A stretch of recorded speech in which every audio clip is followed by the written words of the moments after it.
Logan and his girlfriend Emma have just moved into their dream house. A quiet old house tucked away at the end of a quiet street. The interior is antique. The wooden floors creak underfoot, and everything seems so perfect. Too perfect. They've brought Bella, their rescue cat with jet black fur and glowing yellow eyes that seem to penetrate the night. But right next door is an abandoned, old, unfinished house. The walls are crumbling, the windows are broken, and the front door is ajar, as if waiting for someone. There's no fence separating the two back gardens, just an empty lot, overgrown with weeds and rotting tree stumps. At night, the moonlight shines through the windows, making the house look like a sleeping monster, silently watching. At first, it's just a feeling. A shadow passes by the back door when Logan looks back. One night, Emma swears she hears footsteps in the garden. Bella, usually quiet, now hissed, bristled, and stared into the darkness of the side yard. A few weeks later, the young men began to appear.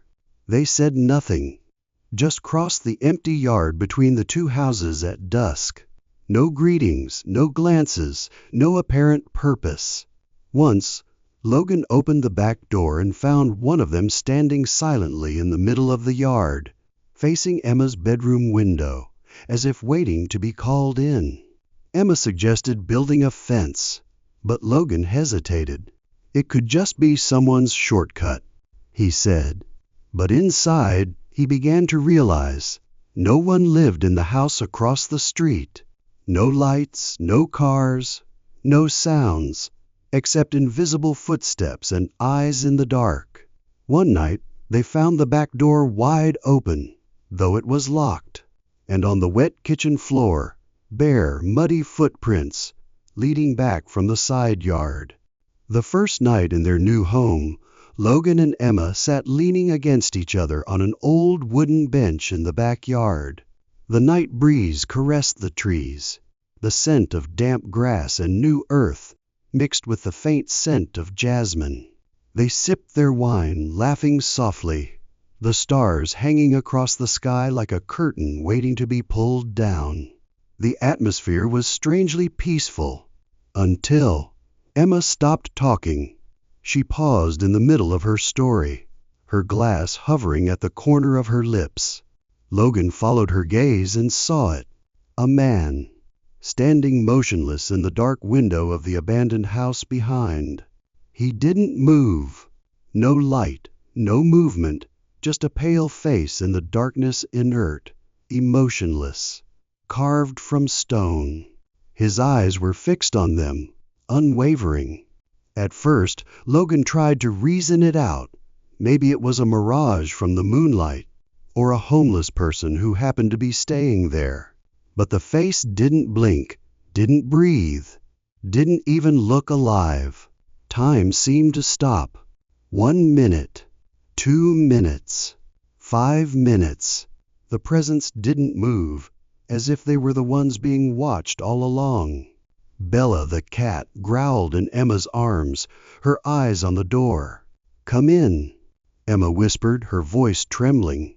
Logan nodded, standing slowly, not daring to turn around. They stepped back, one step at a time, until the glass door closed behind them with a cold click. From the living room, Logan looked through the glass again. The window was empty. No one was there. But the curtains, which were always down, were now pulled aside, as if someone had just walked by. Emma squeezed Logan's hand. "Are you sure no one lives there?" Just a few days after that strange night, Logan and Emma were sitting in the garden again, though not quite yet. They tried to make things feel normal again. Hot tea, soft music from the kitchen, the wind chimes clanging together. The sky was still full of stars, but not as bright as the first time. Something had quietly changed. Then they heard footsteps, not from the front of the house, not from the neighbors, but from the back garden itself, Between the thick trees and tall grass that bordered the abandoned house, 3 figures emerged from the darkness as if cut out of the night. 3 young men, gaunt, sleep-deprived, with dirty skin, crossed the open, fenced yard as if they had any right to be there. One of them approached. Waving a dirty plastic bag inside were cheap dishwasher tablets. "We got this," he said in a whisper, his mouth curling into a smile that was either teasing or threatening. "Want to trade? For something?" Emma froze. Logan forced a smile, stuttering a joke. "I guess we haven't washed enough dishes to need." No one laughed. The moment stretched like a stretched string. Then, without another word, the 3 turned and left, disappearing into the darkness as they had come. But the scariest thing wasn't the strange request, nor the empty gaze, nor the silent footsteps.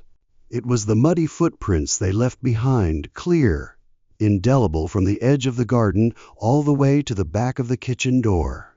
Like a sign, like a reminder. "We know you're here, and there's nothing stopping us." Emma shivered. "We need to put up a fence.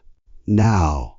Logan didn't answer, for he himself was looking down at the grass, where a small object had fallen in the night, a silver spoon, bent as if someone had squeezed it so hard it was deformed. One overcast afternoon, as a drizzle hung in the air, 2 police officers appeared at Logan and Emma's house. No sirens, no flashing lights, just parked quietly on the side of the road, getting out with unreadable looks on their faces. No knock, no greeting. They walked straight to the back garden, bending down to lift the rotten fence as if checking for traces underneath. Logan looked out the kitchen window, about to open the door and ask, but the look of one of the officers stopped him mid-step. Not a warning look, but a look as if they were standing on something rotten. They left after a few minutes. No explanation, no goodbye, leaving only churned dirt and a feeling of claustrophobia in the air. A few days later, they returned. This time they knocked.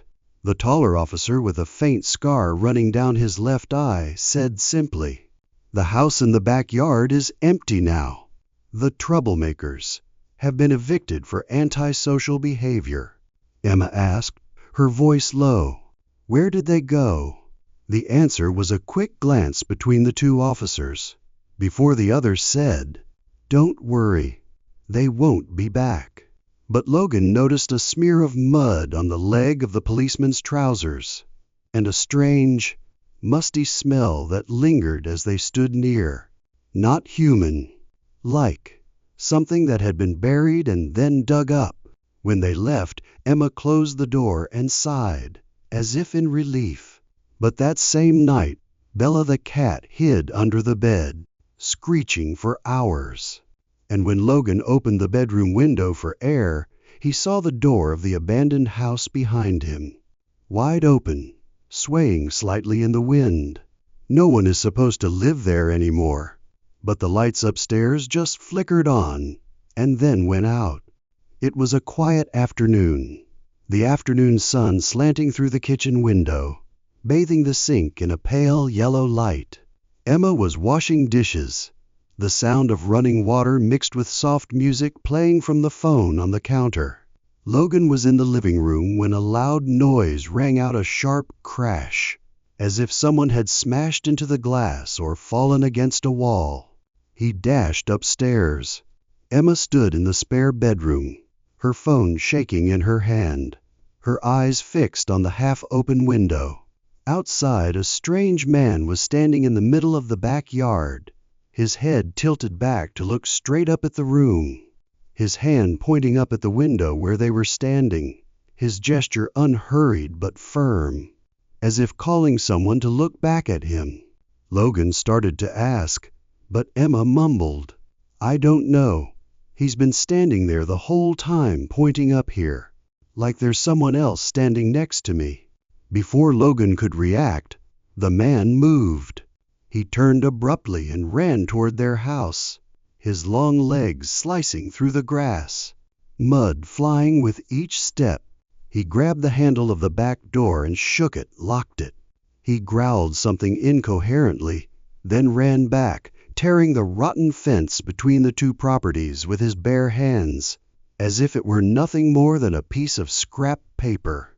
And then, to Logan and Emma's horror, he began pounding on the windows of the abandoned house, as if trying to get in, not into their house, into the empty house.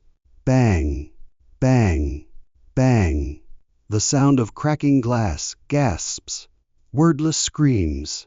He pounded and pounded, as if trying to break through something trapped inside. Emma shakily dialed the police, and Logan could only watch, his heart pounding so hard. It was hard to breathe. He disappeared into the darkness of the abandoned house before the police sirens sounded in the distance. When they arrived, he was gone. No clear footprints, no clues, no matching identification. And when the police checked inside the abandoned house, every door and window was unbroken. The officer said, "No one could have gotten in there. That doesn't make sense. The house is sealed, and no one has been there in 3 months." Emma looked at Logan and whispered, "But I have video. I got him." Logan picked up his phone, clicked to watch the footage. Empty. No man in the frame. Just the cold garden, the grass swaying, and the upstairs window, wide open. 2:16 a.m. The house was dead silent. Only the faint ticking of the clock on the wall downstairs, and the soft wind blowing through the cracks in the door. Logan and Emma were asleep in the room, the nightlight dimly lit on the ceiling. Bella curled up at the foot of the bed. Then it happened. A whistle, high, long, and slurred, the kind of seductive sound men used to tease women on the street. It was that kind, but not coming from a distance, but coming from right next to the bedroom window, as if the person making it was standing right under the sill. Emma jumped up, sitting up straight as if pulled by an invisible string. Logan opened his eyes, his heart pounding. Tap, tap, tap, tap. The taps on the glass soft as human fingers, regular, persistent, 3 at a time. Like a signal, like a sick game starting somewhere they couldn't see. Logan staggered to the desk to check the security cameras. The screen showed a nighttime image, the backyard, the fence, the side alley empty. No movement, no shape. Only the sound continued, as if the outside world and the screen were 2 different realities. Emma had begun to cry silently. Bella was growling, hiding deep under the bed, her hair standing on end. They didn't wait any longer. Within 10 minutes, they had gathered their clothes, stuffed Bella into a basket, jumped into the car, and left the house without looking back.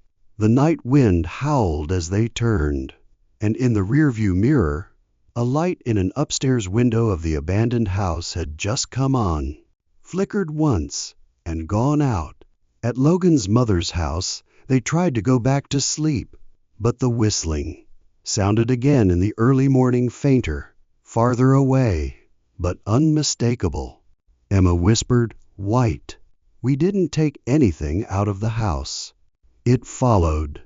The next morning, as the sun was just touching the damp steps in front of the house, Logan and Emma returned to the house with heavy hearts pressing down on their chests.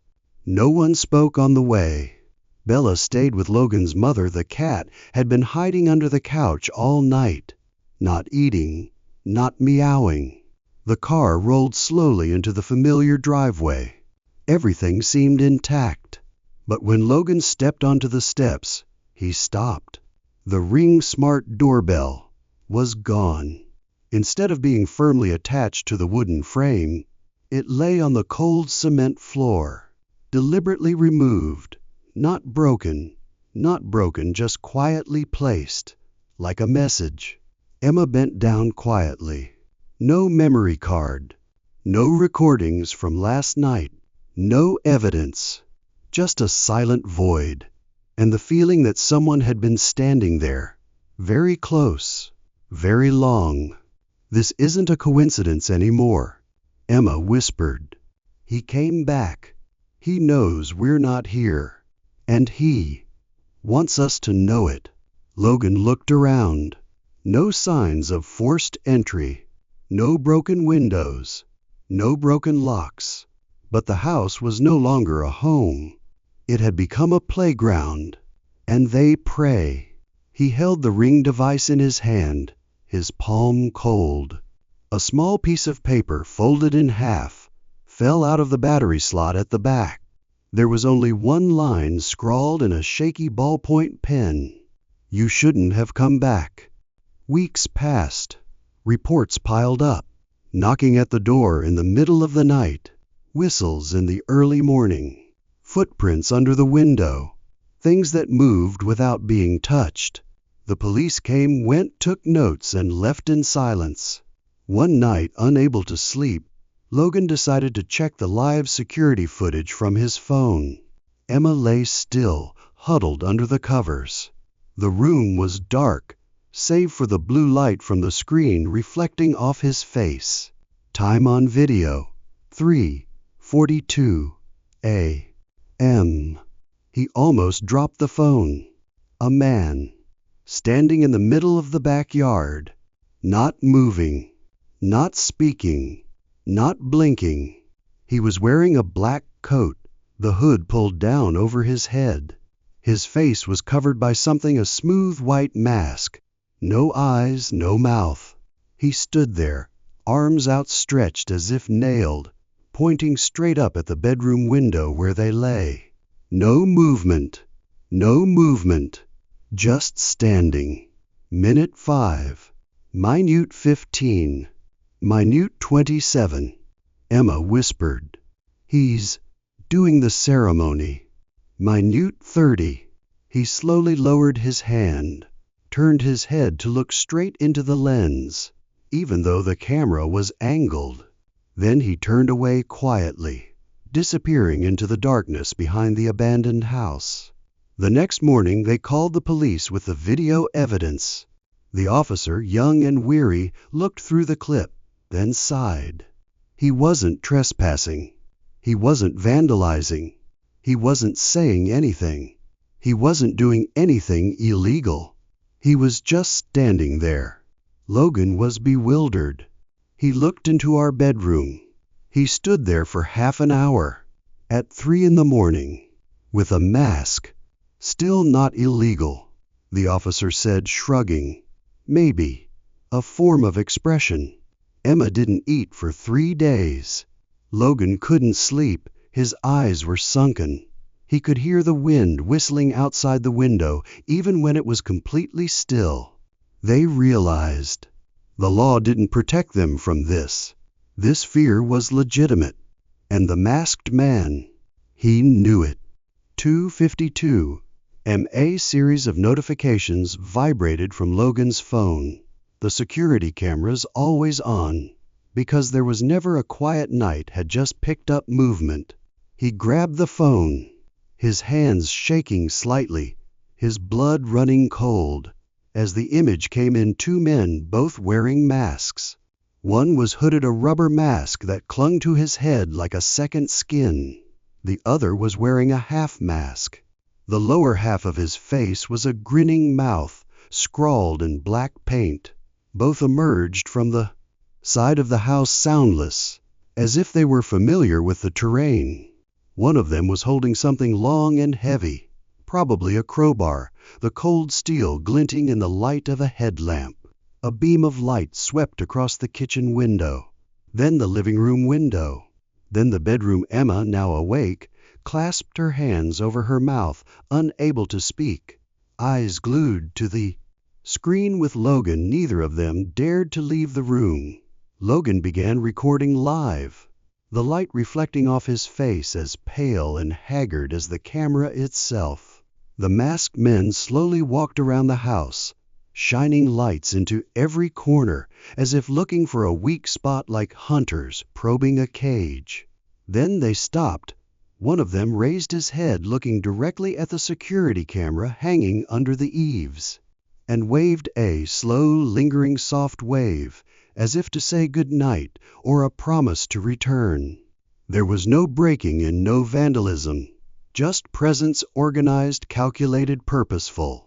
By the time the police arrived near dawn, they had disappeared like mist. The cameras were now the last line of defense.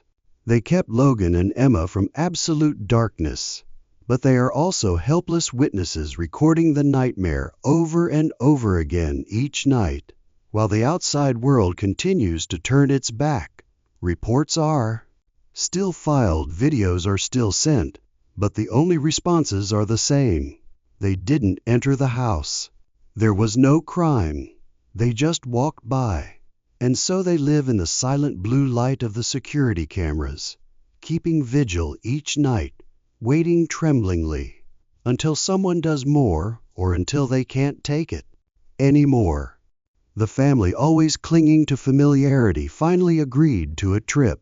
Aunt Jane was the one who booked the place, an Airbnb on the Great Lakes, so beautiful that the photos almost didn't look real.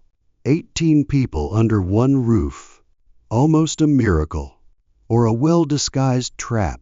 Since the main house didn't have enough beds, the 4 of us, my 3 cousins and I, were placed in the annex, a 2-story garage out back, completely secluded, with just enough backyard light to illuminate the walkway.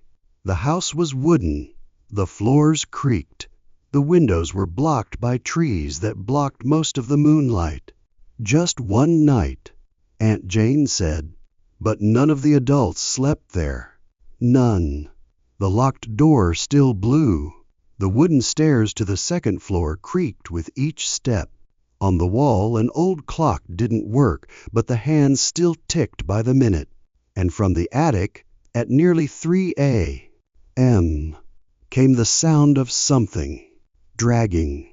The first impression was not one of inconvenience, but of alarm. The sheets were stained, dotted with a dull brown like dried blood. The bathroom carpet was soft and stale, with a strong, musty smell, as if something were rotting just beneath the fibers. The wooden door was so thin it could spring open with a push, and the latch a crooked piece of metal, as if it had been ripped out once and hastily reattached. It was obvious no one had cleaned the place. No hands had touched it in months, or had touched it, but not to clean it. At first it was just a feeling of discomfort, but as the night wore on, the discomfort became a thick mass in the air, lurking and unnameable. Every stain, every creak seemed to have its own meaning. And as darkness filled the back room, what seemed to be forgotten began to notice their presence. They washed their own sheets in tiny old washing machines, precariously perched in the back corner of the garage. The hum of the machines was like a ragged breath, running too long for each cycle. As they waited for the final drain, the conversation turned from boredom to irritation. Maria complained her voice was harsh, but in that musty room, every voice sounded like it was coming from somewhere else, off-key, distorted. And then something crept up the narrator's spine. Not the wind, not the cold. A warning. A vague, unexplained sense of alarm. Like a siren in the distance, nothing to see, but knowing something was coming. The feeling they had learned to trust, surviving trauma. Nightmares come true. Maria continued. The others paid no attention, but the narrator stood up and looked toward the dark stairs leading to the second floor. There in the darkness, something was listening. Exactly 3 a.m. A violent crash erupted from below, a metallic crunch, as if someone had thrown their entire body against the garage door with all their might. The little house shook. the wooden beams letting out silent groans. She jumped up, her heart pounding, trying to reason. It must be the wind, just a sudden gust of wind. But then, 20 minutes later, in the silence that had drained the warmth from the room, there was a louder bang. It didn't sound like wind. It didn't sound like an animal. It didn't sound like anything inanimate. It had a purpose. The building shuddered under the impact. Something not human, not machine was out there, pounding against the world she was trying to think of as normal. She held her breath, listening. No running, no cars, no screams, no sound at all except the silence. A silence too perfect to be natural, as if the world were tilting to make room for something else. She looked at her cousins. No one was moving, even breathing. Eyes closed. So peaceful. It was terrifying, as if they were trapped in a dream that wasn't theirs. She could clearly feel something calling her down. No noise, no rush. Just being awake, that was enough. 20 minutes later, the third blow came, as hard as a truck slamming into a garage door. No one slept. They all woke up at the same moment, as if snatched from a daze by cold claws. Fingers shaking, they texted Aunt Jane at 4:11 a.m. No one waited for a response, just waiting, in a silence that felt like it was being forced from the other side of the wall. A few minutes later, footsteps. Then a pounding on the door, hard, urgent, as if something behind them couldn't wait any longer. The door opened, and they froze. Not the police, not the Airbnb staff. Their fathers, their aunts, their older cousins, all in pajamas, their faces pale, their eyes devoid of their usual sparkle. No one spoke for several seconds. Only the icy wind from the lake wafted in, carrying with it a scent that was strange, damp, ancient, and familiar, somewhere in the wrong place. Finally he spoke, his voice a whisper. "There's something around here. It's not human," he called out. "Hey!" Behind the garage a figure stood there. No head turn, no reaction, just standing, back bent unnaturally as if a joint had been broken. Then he walked away, light as smoke, slowly dissipating into the night. No footsteps, no broken branches, no trace. When everyone chased to the back of the house, there was only a cold void left, as if something not of this world had just passed through. Inside the garage, when they checked again, one of the children screamed. Under the pillow, a gesture card, printed with a distorted clown, with a mouth stretched wide to the ears. Black eyes without pupils.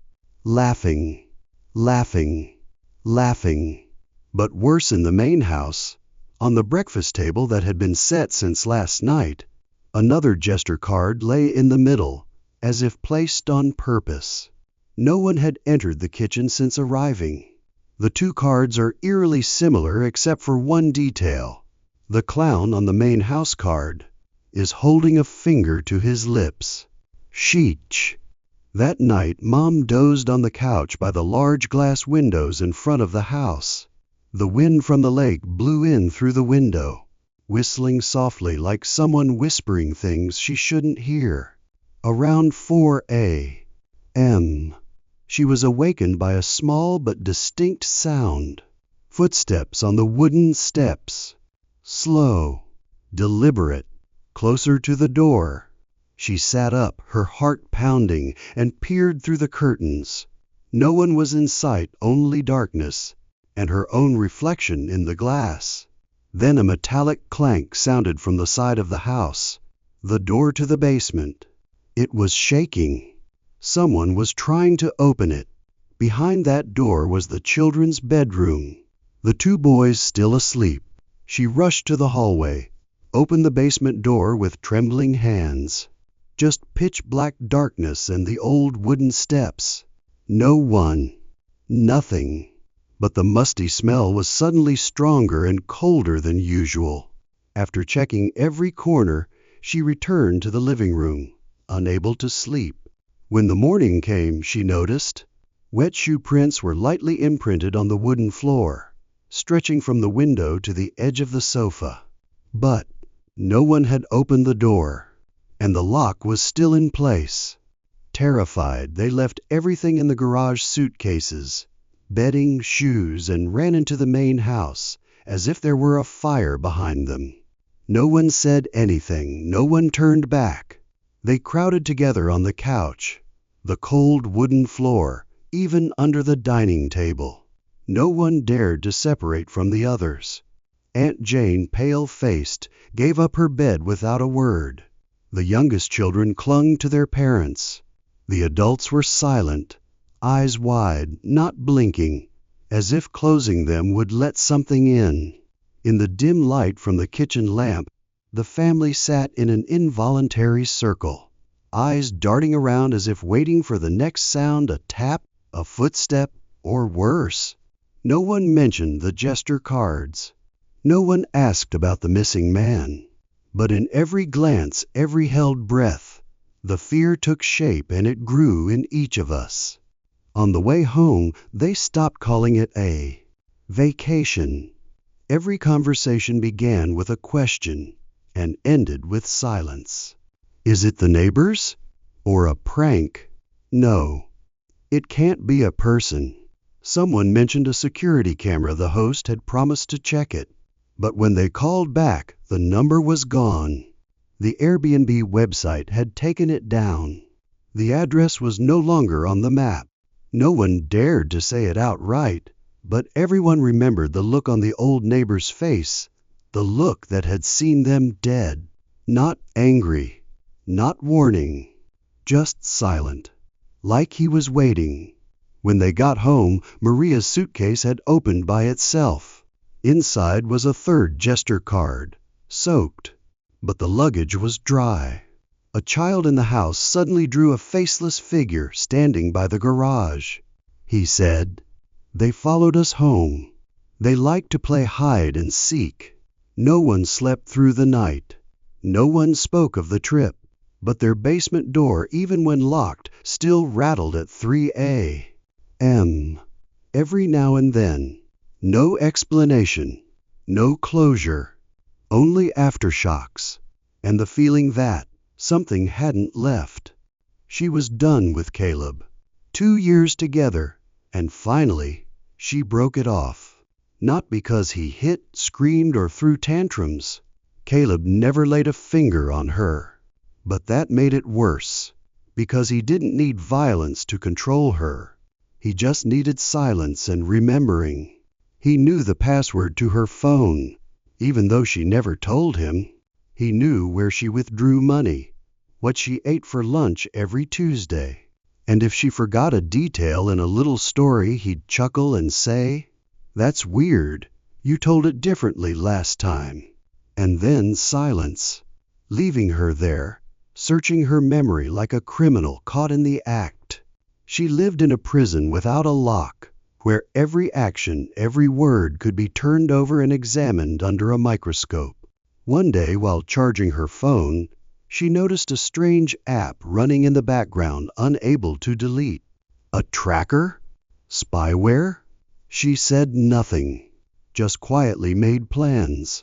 After half a year of preparation, she changed her number, deleted all her social media accounts, moved, changed jobs, cut off all her mutual friends. She became a new person, and for the first few weeks there was absolute silence. No texts, no emails, no strange calls. She began to believe she was out. But then, an unclaimed postcard was tucked under her door.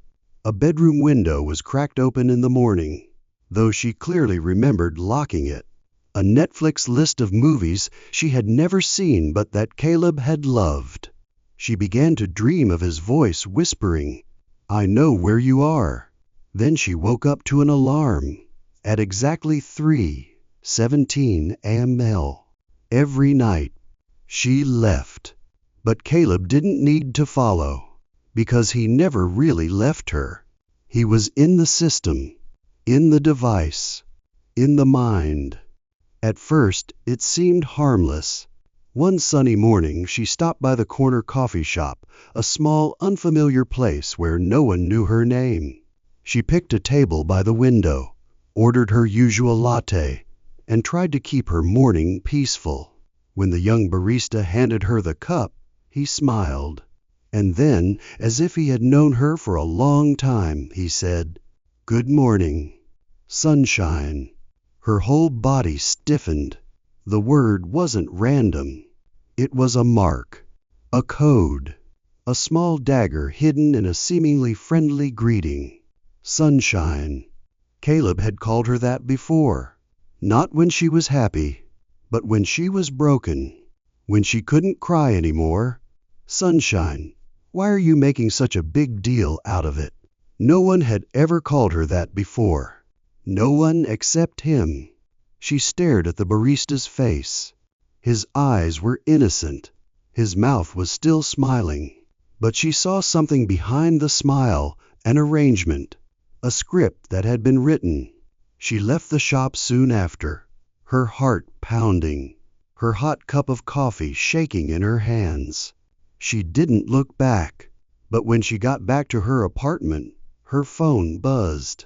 A text message with no sender, just a short note. "Long time no see, sunshine." A few days later, when the anxiety had settled into a hazy haze in her mind, she booked a ride to her new job. The driver, a middle-aged man with a calm gaze, was unremarkable. Until the car turned onto a deserted street, the pale yellow light sliding through the windows. And he suddenly looked at her in the rearview mirror, a faint smile on his lips. "Have you figured out what you're running from?" The question dropped into the air like a cold stone. She sat there, stunned. It wasn't a random question. It was something Caleb had said to her, the night she packed up to leave him, when her tears had barely dried and her palms were still imprinted with his own fingerprints. "What are you running from, huh? Yourself? Or did you think someone would save you?" She swallowed. She couldn't breathe. Her hands tightened on the strap of her bag, her heart pounding hollowly. The driver didn't turn around, just silence. But those eyes still lingered on the edge of the mirror, as if he were watching her, for someone else. She said nothing. She couldn't. The ride ended in silence. When the door closed, she stood in the middle of the street, her legs numb, as if she had just escaped from a tight trap. And there was only one thought in her head. He never left. He just learned not to show up. It was no longer random. It was a pattern silent and precise as clockwork. Strangers whispered in Caleb's voice. In the grocery store, a man walked past her, shoulders brushing, breath brushing her ear. "You have no right to disappear like that." She spun around, but he was already in the crowd. No one looked back. No one acknowledged. On the sidewalk, a woman with her hat pulled low over her face whispered as she passed, "Still wearing that hair?" A mocking remark Caleb had spat in her face, the night they'd last argued so hard that furniture had been broken. She stood still. A chill ran down her spine. In the building's elevator, someone was whistling a faint, distorted melody, the song they'd fought so hard over in the car. No one spoke, no one looked, but the sound clung to her like mold on a damp wall. They weren't him, but they knew her too well. They didn't call her by name. They didn't need to. Just enough to hook into her memory like invisible claws, twist it, then leave. She couldn't call the police. Tell what? That she was being hunted by her own memories? But with each passing day, she knew one thing more clearly. He had found a way to be present without being present, and every strange face on the street could be his mouth. She worked late, not out of passion, but out of fear of the quiet apartment. Every time she walked in, she felt like someone had been there before her waiting. So she stayed in the office until the fluorescent lights went out one by one. 10 p.m.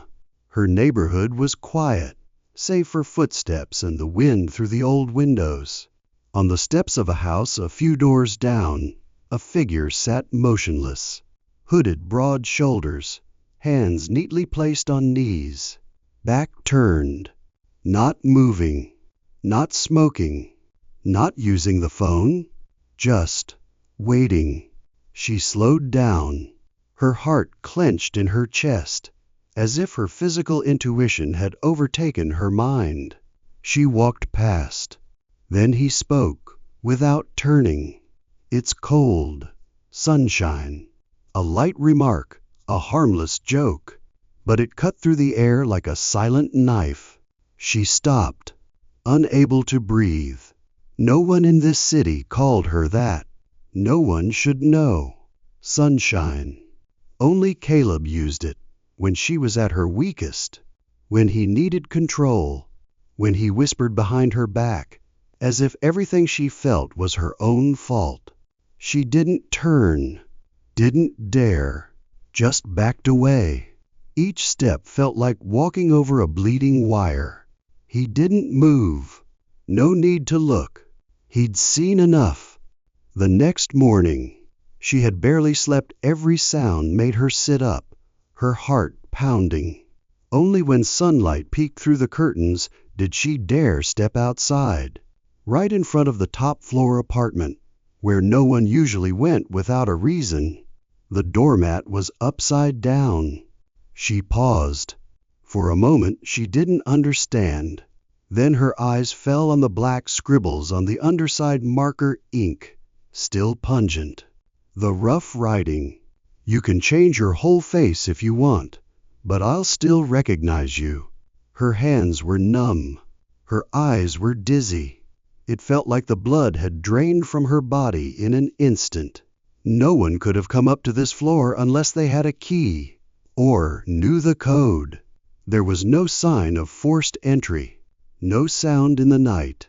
He was so close, close enough to sit, crouch, write each word in absolute silence, like a message or a sentence. Her stomach twisted. She rushed to the bathroom, vomiting until her throat was dry. Not from fear, but from a mixture of disgust and humiliation. She was penetrated, her life, her space, her flesh. Nothing was hers. She didn't pack. She didn't bring a suitcase. Just grabbed her purse, her phone, and left.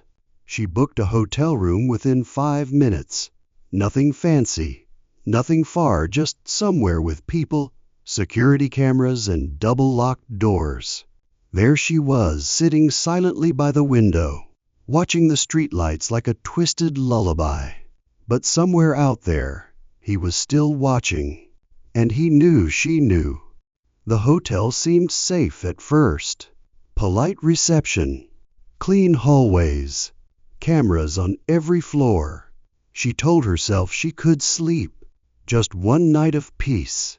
But then, 2 a.m., 3 knocks. Not hurried, not loud, slow, deliberate. She sat bolt upright in bed.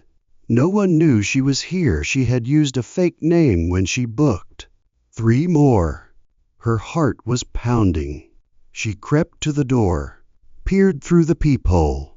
A woman, in her 40s, hair falling evenly over her shoulders, wearing a pale, shapeless, letterless coat. Her face was strangely blank. Not angry, not smiling, nothing. Just standing there, staring straight into the peephole's eyes, as if she knew she was staring. Not saying anything, not moving, just looking. A minute, then 2, then 5. Time cracked in silence. Finally, the woman turned and walked away without a sound. She called the front desk immediately, her voice trembling. Asked to check the cameras. Asked to verify the guests on her floor. After a few minutes, "I'm sorry, ma'am. There's no one else on that floor besides you. No one else checked in today. No one." This was no accident. No algorithmic error. He paid for others to speak for him, to breathe like him, to creep into her world like a linguistic virus, an underground forum, an emotional service, a kind of mental graffiti infiltrating through whispers. They didn't need to know who she was just to read the script. His words were stuffed into strangers' mouths, dripping into her ears like acid drips. She moved. Again. Erase all traces. Burn notebooks. Cut her hair short. Turn off GPS. Buy a new SIM. Warn friends. No one mentions my name. No text messages. No calls unless I call first. And yet, the whispers found her. A child muttered the words he used to say in her sleep. A beggar said loudly in the wind, "Everywhere you run is a circle, you know." A delivery man laughed, then suddenly sang softly, the same tune he had hummed while waiting for her in the bathroom. No one had touched her. No one had made any overt threats. But everything was crumbling. Reality began to ripple. She wasn't sure who was real, who was an actor. She had dreamed of him writing on her ribs, in words. She woke up with a mark on her side, a string of words in red ink. "I was here, just last week." On the way back from the bookstore, amidst the bustling crowd, a man passed by. No eye contact, no pause. Just one sentence, as if he were standing right next to her ear. Still hiding behind those books? Sunshine? She was stunned. That sentence. He had whispered exactly the same into her neck, when she was crying, when she wanted to leave. She didn't look up, didn't reveal her name, didn't post anything about the books, didn't share the coordinates. So how? Suddenly every gaze around her had weight. The woman in front turned her head slightly, just for a split second, just enough for her eyes to catch up with hers, then disappeared. Was the young man listening to music? Or recording? The driver on the other side of the street looked at her through the rearview mirror, without blinking. The world was no longer peaceful. Faces were masks. Names were codes. No one was real anymore. Faith? The first corpse.